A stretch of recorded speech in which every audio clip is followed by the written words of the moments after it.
Okay. All right, I'd like to call the Macomb City Council Committee of the Whole to order, please. If the clerk would call the roll. Mike Wayland. Here. John Vajezi. Here. Annette Carper. Here. Tom Cook. Present. Gail Carper. Here. Tammy Lee Brown Edwards. Here. Dennis Moon. Here. 7 present. We have a quorum. Thank you.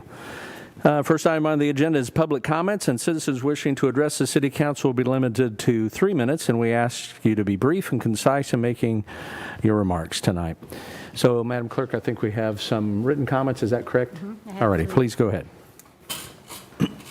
As an ACLU board member and fellow human rights activist, I'm beyond appalled of the inaction and lack of protection from your city leadership and police department. So appalled that I had to check it out in person and make the long drive to Macomb. I have had the privilege to stand and march with human rights allies statewide.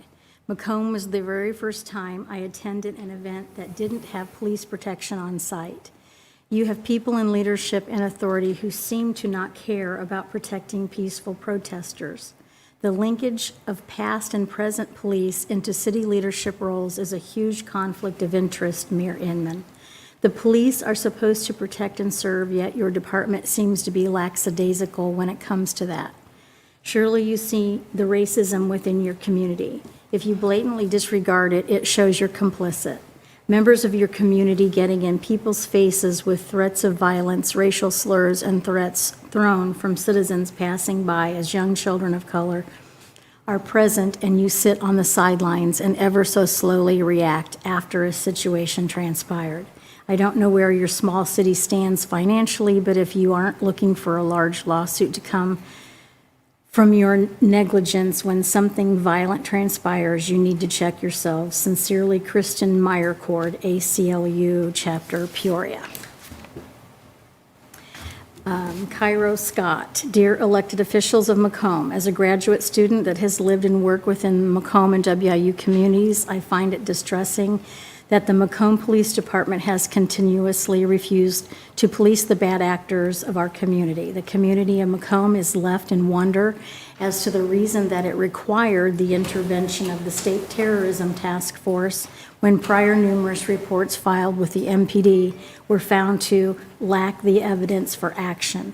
This incident is among several examples of why many in our community are advocating for a Citizens Overview Committee. We need more accountability from those who abuse the shield of state and local authority to ignore the plights of those who demonstrate for the change. Enshrined within our Constitution is the sacred right to have our voices heard through protests and collective community efforts. Indeed, such actions have long been the instruments of change that have transformed the way we live as a society. To ignore the necessary place that these types of disclosure demand is to spite the legacy of individuals that made the freedoms we enjoy possible. It is for this reason that our community leaders should be more cognizant of the narrative and precedent they set by not taking these concerns seriously, by continuously ignoring the harms and the lack of accountability of our police force. Our elected officials are only galvanizing the erosion of the legitimacy of this government and putting our community at risk. Shame on the Macomb Police Department for ignoring the true threats to our community and student members of the groups organizing these events as our elected officials. It is your responsibility to take action and set the course. It is the hand of approach that is almost entirely comprised of actions that are plentiful as they are performative that has led us to the climate that has fostered this blatant threat to our community. We deserve real legislative action, and we deserve better. Samuel Richardson. Macomb City Council, 5 weeks have passed and we have yet to see an item placed on the agenda to discuss and acknowledge the racial injustices that Black people in Macomb have faced and what the city intends on doing about it. Last week's City Council meeting was rather disappointing due to the lack of reports by Alderman Dennis Moon, Tom Cook, and Mike Wayland, and their lack of comments on the racism and harassment in Macomb. I would like to thank Alderwoman Brown Edwards for acknowledging our concerns for Black people in Macomb and for speaking her truth at the last council meeting. Immediately following, Gail Carpenter thanked Macomb Beautiful Association and expressed how she's so pleased with how they're beautifying Macomb, despite hearing moments before that her fellow councilwoman felt frightened and concerned for her own safety and her Black community members. Tell me this, Gail Carper, is the continued terror and hate towards our Black community beautiful? I think a woman concerned with beautifying her city would be more concerned about her Black community members as well, so who are you making the city beautiful for? Annette Carper also interjected with supposed complaints from residents about the safety of the protests and to be mindful of the children. Let me remind you, Annette, that the protesters at Chandler Park have been nothing but peaceful. In fact, there have been countless protesters that have been verbally harassed, stalked, and threatened by others in the park. The protesters are not the problem. Again, we ask you to put a discussion on the next agenda about hate incidents Black folks have spoken up about, what the City Council intends on doing about them, and to investigate the Macomb Police Department. White silence is violence. Black Lives Matter. Respectfully, Samuel Richardson. That's all I have. Thank you, Madam Clerk. Does anyone else wish to speak to the council under the public comment section of tonight's agenda? Artie, your hand was up first. Go ahead.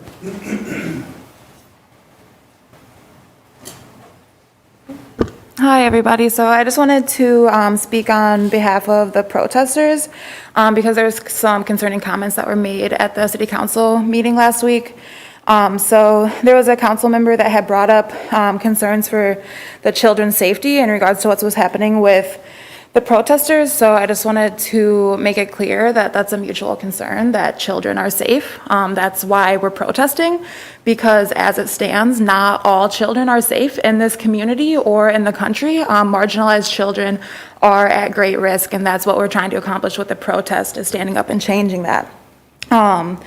So we always keep safety at the forefront because we realize it's a risk to go out there in the first place, and we've endured just continuous harassment. So that's always a concern that we have. But again, we're the ones who are standing up and trying to make a change and put an end to these safety concerns. And so I would try to redirect maybe that sentiment for your safety concerns to the people who are actively harassing us and intimidating us and threatening us, because it seems like their sentiment isn't really in keeping the community safe, it's in intimidation and fear. And we've repeatedly brought these safety concerns up to the council, so just to voice those again, we are being put at risk when we go out there to protest and try and change and keep everyone safe. So in closing, I would like you to pay attention to the demands that different organizations have made to address racism in the community. And again, to accommodate those demands, I would like to further voice to put this as an item on the agenda, which has also repeatedly been requested. We need to start having these essential discussions so that we can solve this issue. Thank you.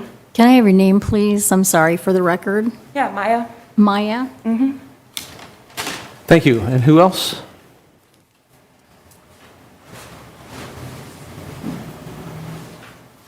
Thank you for being here. Thank you. My name is Gina Matthews. I am a parent, but I am also the co-chair of the Racial Justice Coalition of the Democratic Women in McDonough County. And I wanted to touch on two things that happened at the last city council meeting.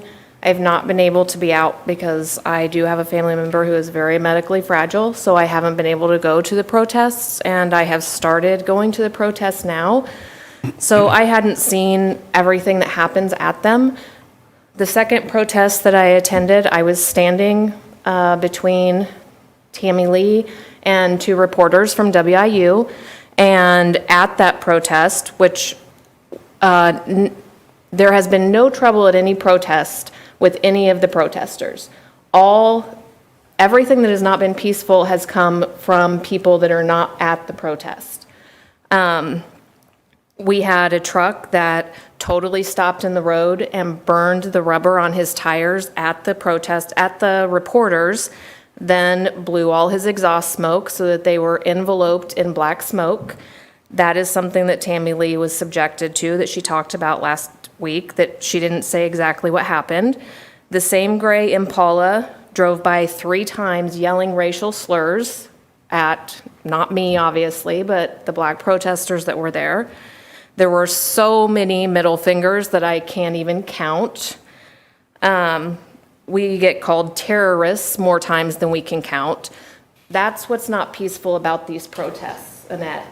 And I would like to remind you or ask you that when your constituents are complaining about that, to remind them that the people who are protesting always look out for the safety. We always have kids' activities for the kids to be in a safe place. We always have poster board and markers. We have activities for them to do. So the people who are protesting for the safety of all children. It's the people that are on the road that we've asked for protection from. The police being there last week, night and day. Night and day. I can count the number of times that something happened on two hands. I mean, it wasn't nothing, but what we've been asking for this whole time was police protection.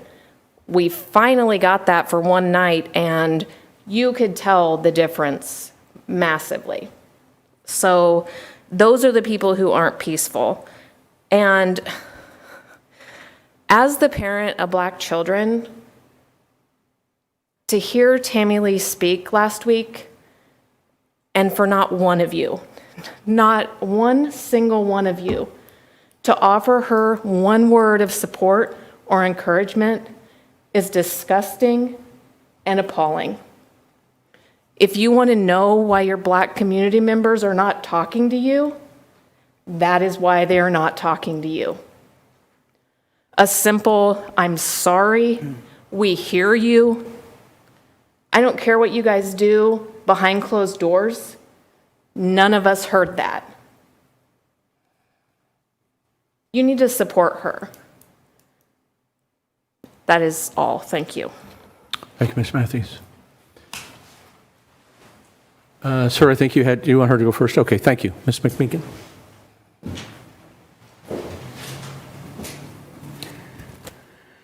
Heather McMeekin, Macomb. I would like to thank the police for helping us Friday night.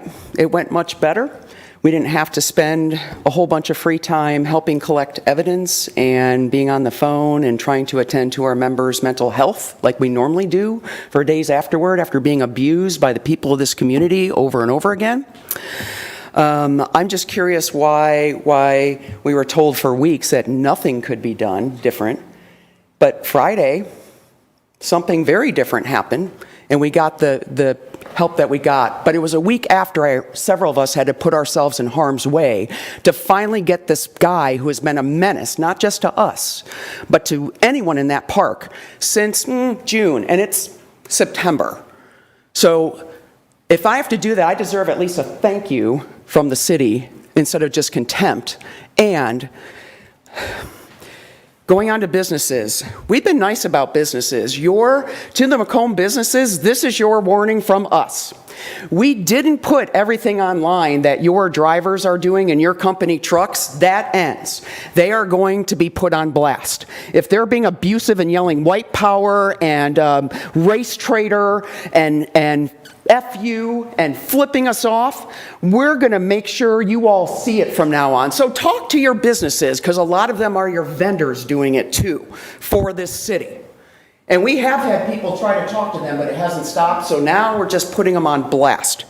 Macomb parents who let your children come up there, get in our faces, make us unsafe, because we care about children, we haven't put them online. We have just put up with their abuse, calling us, well, they do the same racist, sexist, homophobic crap that these other people do, but these are minor children, right? So we didn't want to ruin their lives and let them be public. But we need Macomb parents. Talk to your kids now, because from now on, if they come up there and they're making us unsafe and they're saying this crap that hurts our Black people at that protest, we're going to make sure that they own it. Because they're on public property and they're putting us at risk. And we deserve better protection for that. And as for those of you who have said nothing all summer long, some of you have said not a word. My alderman, when I called you, you wouldn't even talk to me about it. And then I have to listen to you say no report every week while we're out there putting our lives at risk. Really? We deserve better from our city officials. And then time after time when Tammy Lee ends her report and talks about being scared, and then, oh, hey, how about that Macomb beautiful? Or silence. When you're Black, your only black city councilwoman talks about being afraid, being made unsafe, being harassed, being treated in ways that you all just should be ashamed of, and you say nothing. Nothing. From now on, we should at least hear, I don't care if you really feel it, but our black community needs to see our city leaders saying, Tammy Lee, that's horrible, I do not agree, I think that's wrong. We are going to do something about that. I'm so sorry that you went through that. Let's talk about what to do. Put us on the agenda for a discussion of these things. Ms. McMeekin, your time is up. I know it's up. Put us on the agenda. We're not going away. Thank you. Okay. And sir.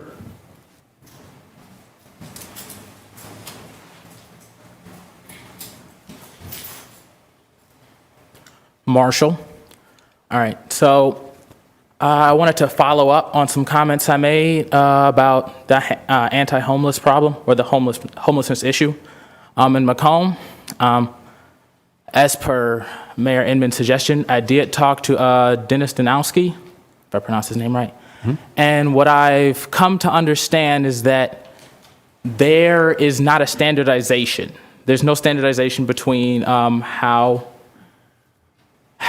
the school runs how the school solves certain things, how the city solves certain issues, and how Danowski solves certain issues. So, and I was talking about how I know that we have the means to open up the public library for the sake of homeless people getting services. Well, what I'm telling you is that Mayor Inman, President Abraham, and Dennis Danowski should all get together and figure out how this, not figure out, but be educated on how the school, how Western opened up their library, and then decide if that is an acceptable way for the Mall Pass Library to be open. If it is acceptable, then the Macomb Public Library should do the same thing. If it's not acceptable, well, then the Mall Pass Library should be shut down. But the point is that you have resources. You have people around you that know how to make this work, and there's not enough communication between you all. All right, so I'm not talking about, I want to make it clear that I'm not talking about what you can and cannot do with your legal power or what your power is as an elected official. What I'm saying is that there's ways for these things to get done, and if you talk to people, then you can do it. So that's what I want to say on that. I also wanted to address Annette Carper's comment last week when she said for us to, well, when she basically said that the protesters need to keep kids' safety in mind. And yeah, keep safety in mind. But what I'm going to point out is that to my recollection, I do not recall her saying anything to the public. Okay, it's called a public comment, so I know that we understand that like the public listens to this. So when you say, hey, protesters, be mindful of the kids, but then you don't say, hey, public, also be mindful of the kids, we know that you're putting the onus of children's safety on the protesters. Okay. So yeah, I wanted to cover that. Other than that, I support all of the written statements. I support what Maya said. I support what Heather said. I guess as a last tidbit, as I'm talking about like how the council should really be paying attention to these issues and how we can read between the lines of things that you're not taking seriously. Marshall, your time's up. Okay. Oh, there's no bell. It didn't go off, but it's Okay. 3 minutes. All right. Thank you. Anyone else wish to speak to the council under the public comments of tonight's agenda? Sir.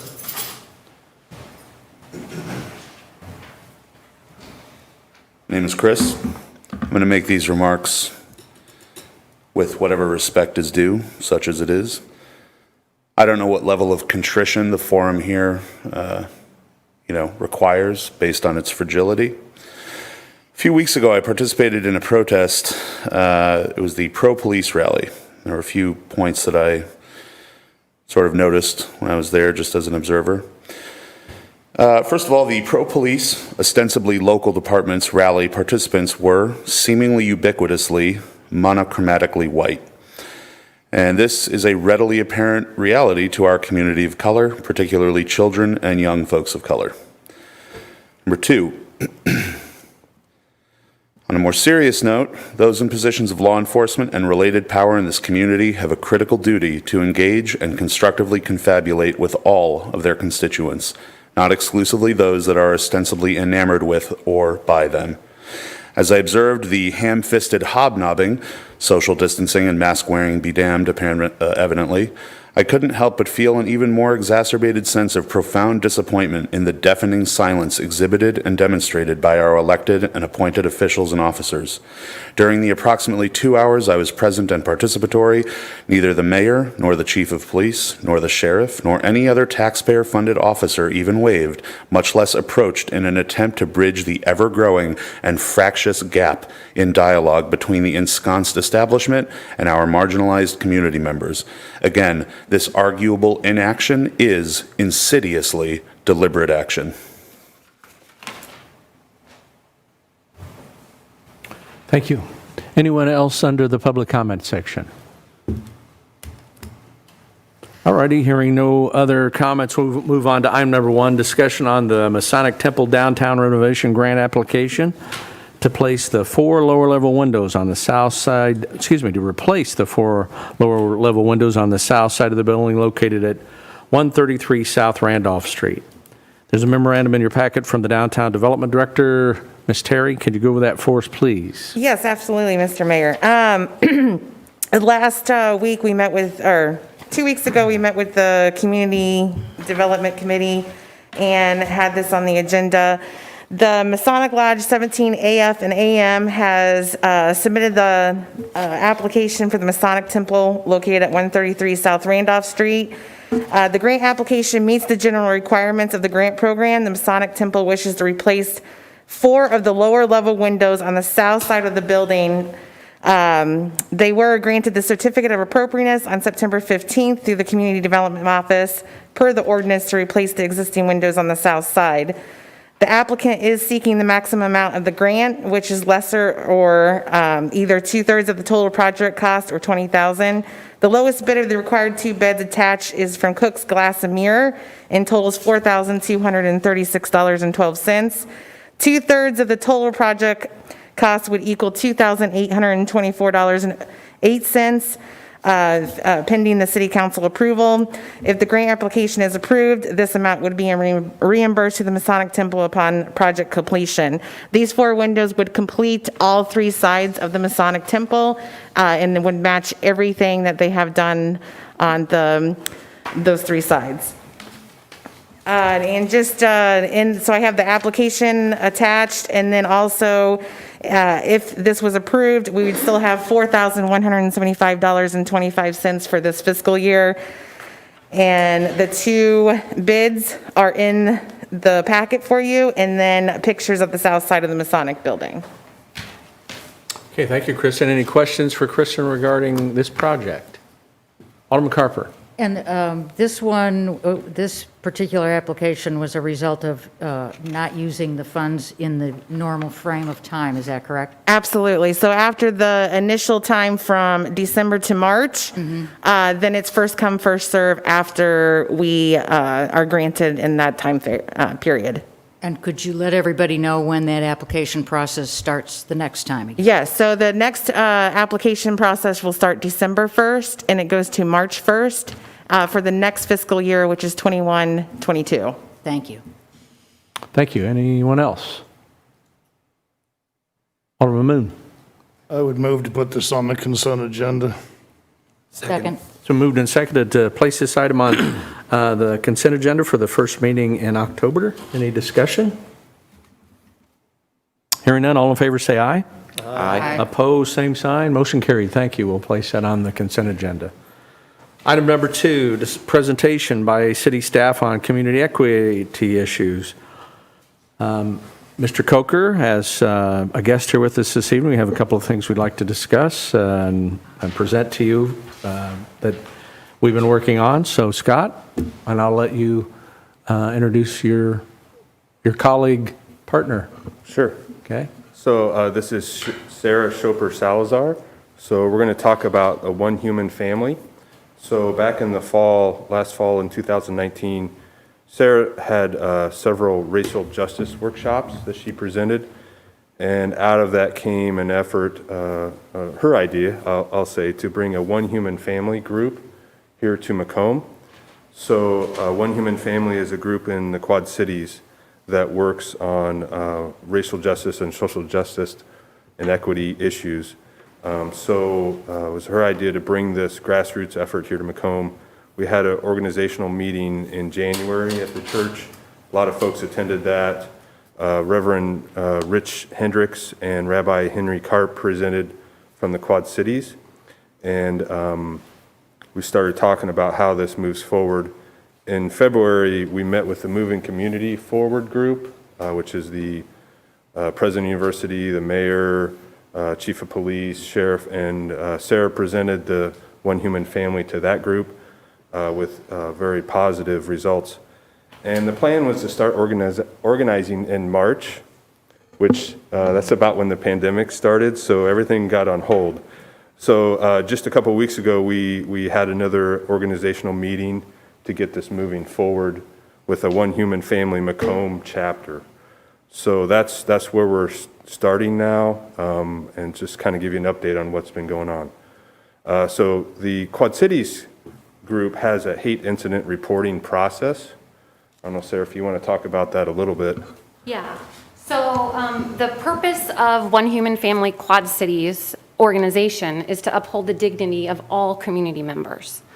So my hope is, in saying that you can imagine how that would benefit Macomb and our community. So it doesn't mean that we have to act like we're perfect, that we don't have things to figure out. It just means we own and put it out there, which actually attracts a lot of people who are like, yeah, there's stuff to work on in our world. I'm going to do my business there. And so some of the things that even you've maybe heard earlier today or in past meetings might be something that would get shared in a hate incident reporting through the structure that is a part of the organization. So what it is, and it's my understanding you all have received some sort of copy, electronic copy of the brochure. I know that the folks who came to the racial justice workshops received a brochure to be able to look at. But there is a difference between what, and I have left neglect, so I'm really weird with my left side right now. Don't read into that too much. But what the police can look into and what others in the community can sort of decide is not okay. And this group would be the group that would decide, like, hey, we're not okay with it. Now, they would partner with other groups. And I can give you a couple examples of what this would look like. So if a crime were to happen and it was a hate crime, it's my understanding that the Presbyterian Church had some Nazi stuff spray painted on it several years ago. That is an actual crime because there's physical vandalism. That would be reported to the police to be investigated like a crime. What is written there, we would need to make as a community not cool to say. So the best analogy I can think of is sort of like when I was growing up, smoking was cool. Like I used to pretend like I was going to smoke when I got older. I have no idea why I thought that was cool, except that it was happening everywhere. And then over time, it became not so cool. And so if we strategically send messages in our community about what we're okay with and what we're not okay with, we'll start to shape and influence what's going on. And so this group up in the Quad Cities has messages like they have t-shirts that they sell and yard signs that they put in yards, all dedicated to showing that what they embrace is love for all people and the dignity of all people. When something happens that doesn't fit the level of a crime, and I can actually give you an example of something I've done something about recently, even though we're still working on developing the group.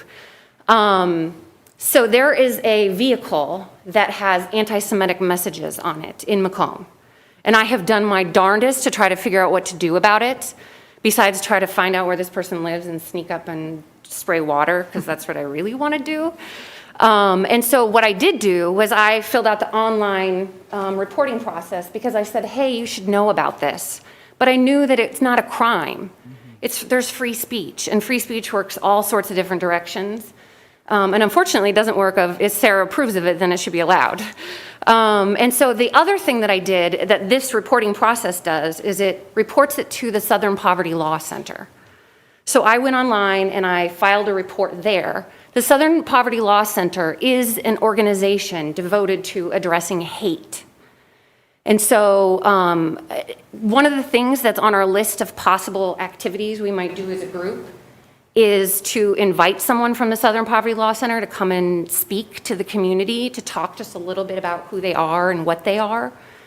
Other things that this organization does besides have this hate incident reporting process, which is the main component, is education. And so education and advocacy are the two other parts of this organization. And so what I would say is that it's a nonpartisan organization. And to do education, it is really hard sometimes when you have to look around and think, hey, I grew up here in the Midwest, I'm from this area, and you know what? I didn't know what it meant to be white until I got to leave and I got to have interactions with folks who weren't white. And have been privileged enough to have those experiences. And that helped me to learn last fall, and that's the reason why we started those workshops, the racial justice workshops. Because I was like, white people need to say to white people, hey, let's figure this out together. And so we will continue to do a wide variety of education. And advocacy is another one of the things that's a component of it. Now, it might look like, advocating might look like some of the things that I already actually know that you all have done, which is you've signed a resolution. So sometimes things do come to city council.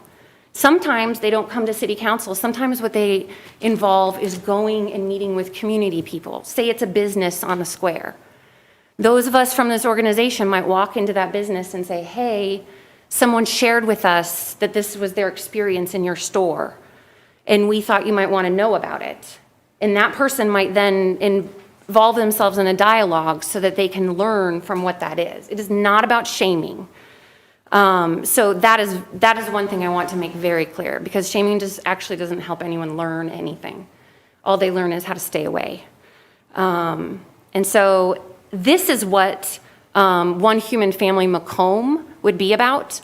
Now, what Scott shared in terms of timeline is true, and I will completely 100% own that the pandemic happened and I hadn't a clue what to do. I've been a community organizer, I've planned large events, but I have no idea how to do it all online. It is not my favorite medium to use. But I do think that I was sort of prodded along when someone came to me with the idea of body-worn cameras and saw that connection to One Human Family, which is upholding the dignity of all our community members.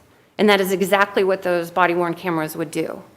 And so we are the group that has been fundraising to earn, or to be able to get donations for half the cost of those body-worn cameras, and are excited about the fact that it appears as though this is going to happen sooner rather than later. I don't know if the chief knows that, but we're very excited about that.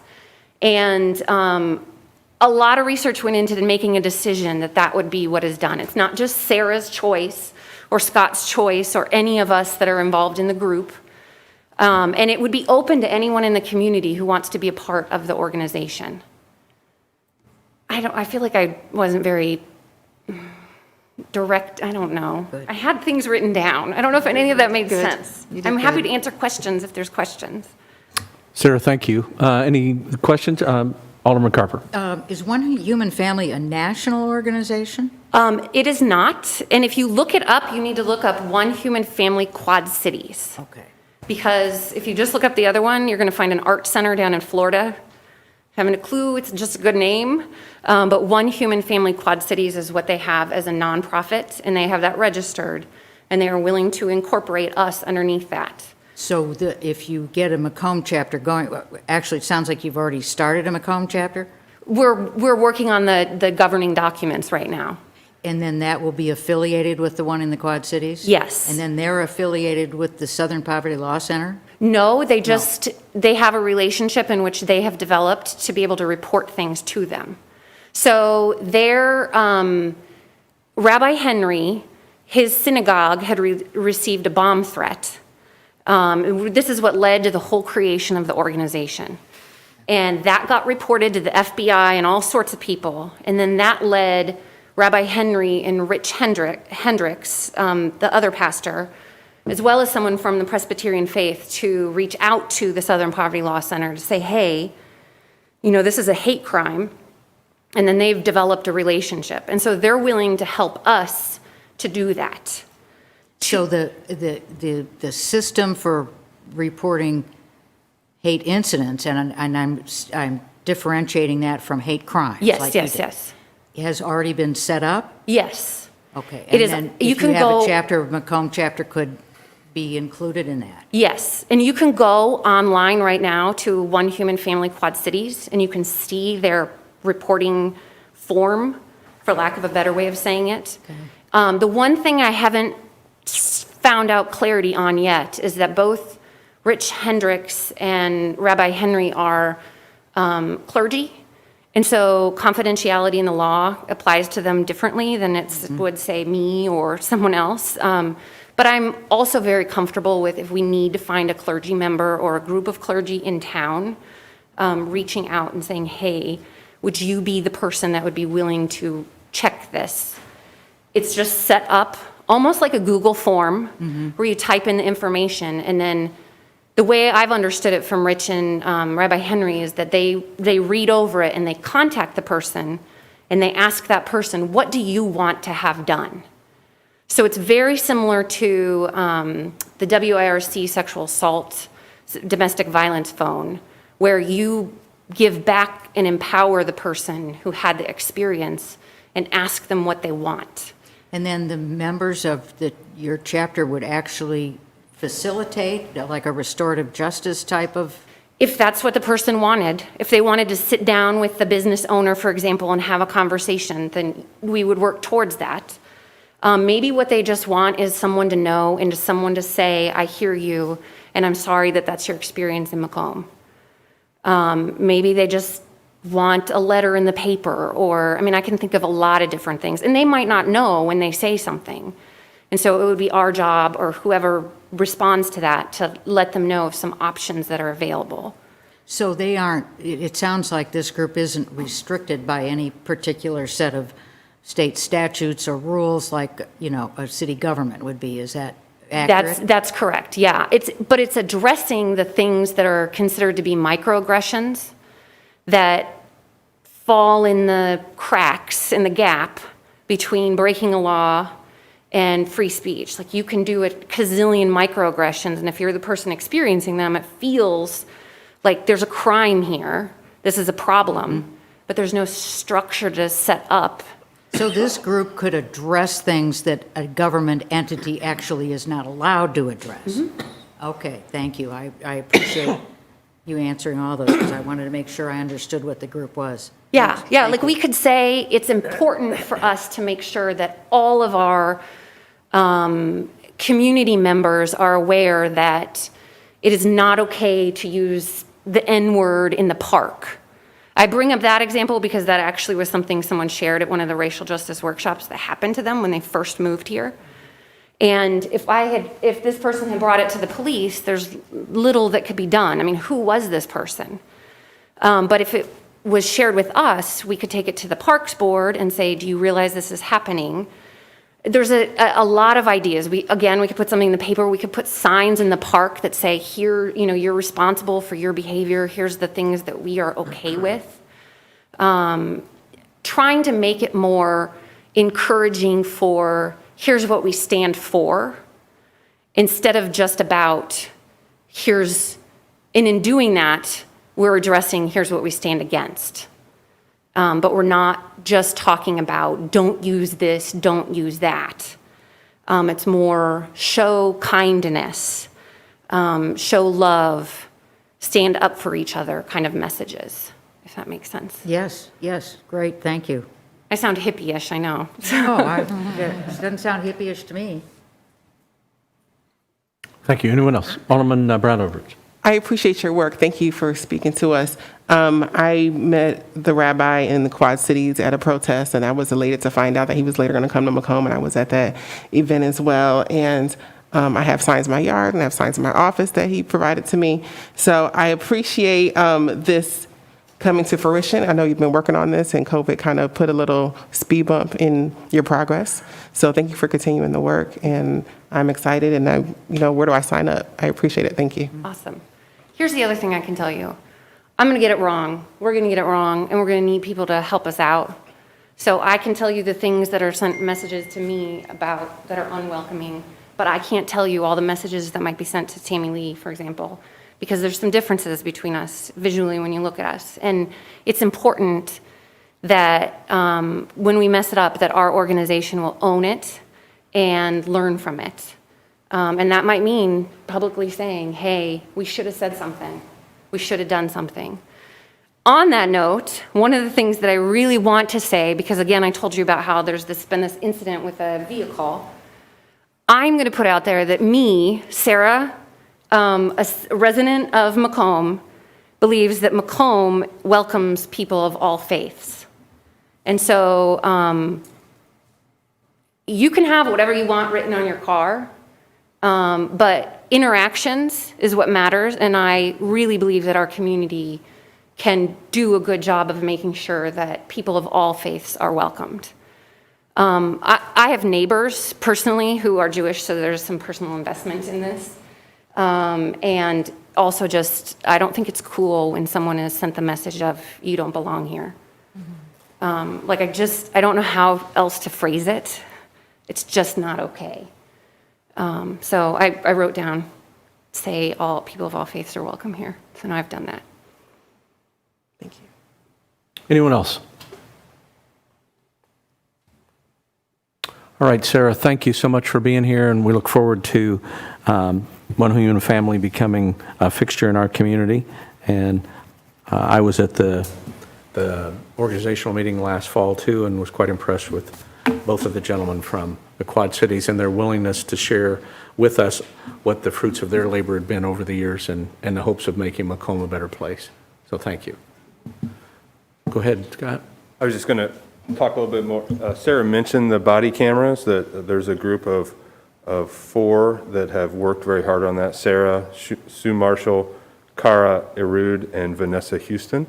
And we're really close. They're really close to getting to the goal. They're at about 31,000 right now in fundraising, and the expectation is probably by the end of September, which is a couple days away, that they'll be at the 33,000, so we can move forward with that. So it's going very well.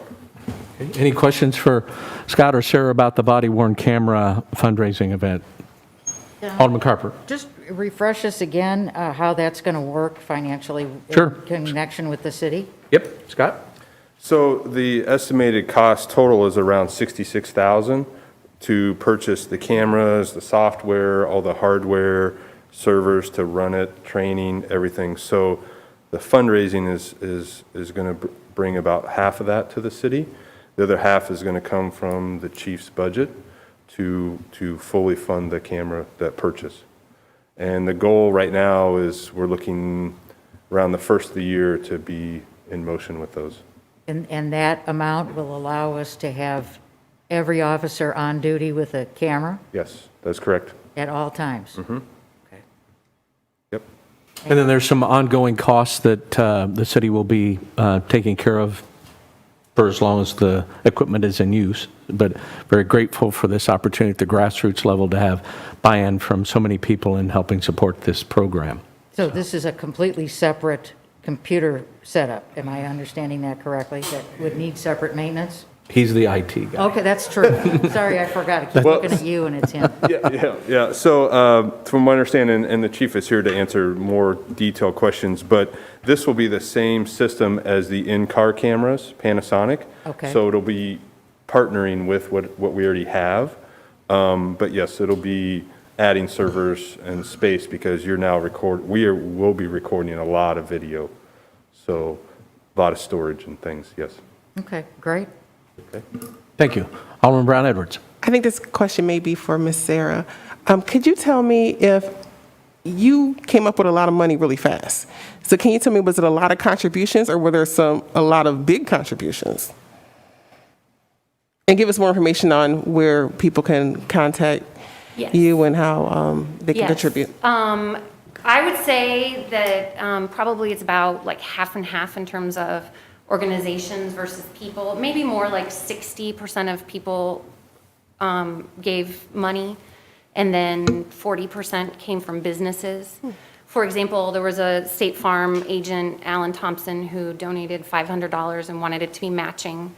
So I worked with him on that. But we had an individual in town who donated $5,000, which to me is a lot of money. So I know we had contributions all the way from $10, because nothing is too little, all the way up to our largest was $5,000. And the only other, there was one individual, there's another organization, and then Walmart donated $5,000.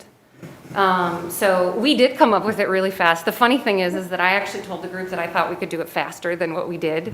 So in my mind, I think it took forever. And that's only because if you've ever watched a GoFundMe account before, some of them just like go crazy in like 12 hours, and they get like $1 million, and they're only asking for 5,000. And I had hopes that that would be ours. But I don't know how to do that to make it that popular. And so the way to contribute is bit.ly.com/BWC Body-Worn Cameras Macomb. Now, I will put out there for you what Scott said is correct, in the sense of we are going to meet our goal by the end of the week. So the other thing I will tell you is that I brought it to the Service and Justice Committee within First Presbyterian Church and said, hey, could this be something that we put money towards? And that resulted in folks, arguably all over the nation, knowing about it. Because it got picked up by the Presbyterian Church headquarters in Louisville, Kentucky, and that just sort of spread the information. And so that's another way that we were able to raise the money. And the Presbyterian Church also had a week of action where everyone was challenged to really understand that Black Lives Matter, the phrase, does not belong to an organization. And if it doesn't belong to an organization, what do those words mean to you? And they should mean that we as Presbyterians believe that Black Lives Matter. And so we really sort of worked on that. So that's how we raised the money. I wish I could tell you I have some sort of like secret bank account somewhere where I found it. And then I would just share with you all and we could go somewhere. But I don't. Thank you. Mm-hmm. Anyone else? Thanks again, Sarah. Scott, thank you. I'm sorry, I have one more question, Your Honor. Ma'am. Are you not taking any more contributions because you're meeting your goal? The GoFundMe page is still up currently. So for a couple days, you can go, that directs you to the GoFundMe page that Bitly does. So yes, people can still contribute Okay. for a couple more days. All right, thank you. Yep. Thanks. And I'm sorry, anything else? No, sir. Okay. Thank you. Mr. Bannon, update on the complete count census. 2 days left.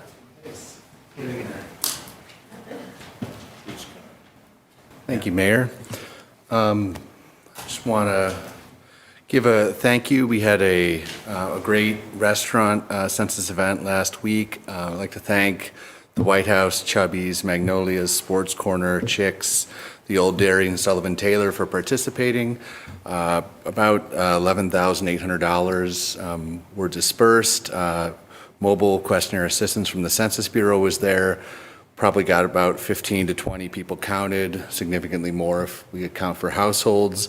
So we're happy about that. Our numbers that are about 59.1% self-response, and that was about 58% a week ago. So we have seen a bump. Illinois as a whole has about 27.8% enumerated in the non-response follow-up, with the enumerators going house to house. So that would put Macomb at about 86.9%, which is much better than we were doing before, but it's still not 100%. So if anyone hasn't filled out the census for whatever reason, you have a couple days left, so would very much appreciate it. I would like to give a big thank you to our graduate assistant, our Peace Corps fellow, Caitlin Bridgman, as well as our downtown development director, Kristen Terry.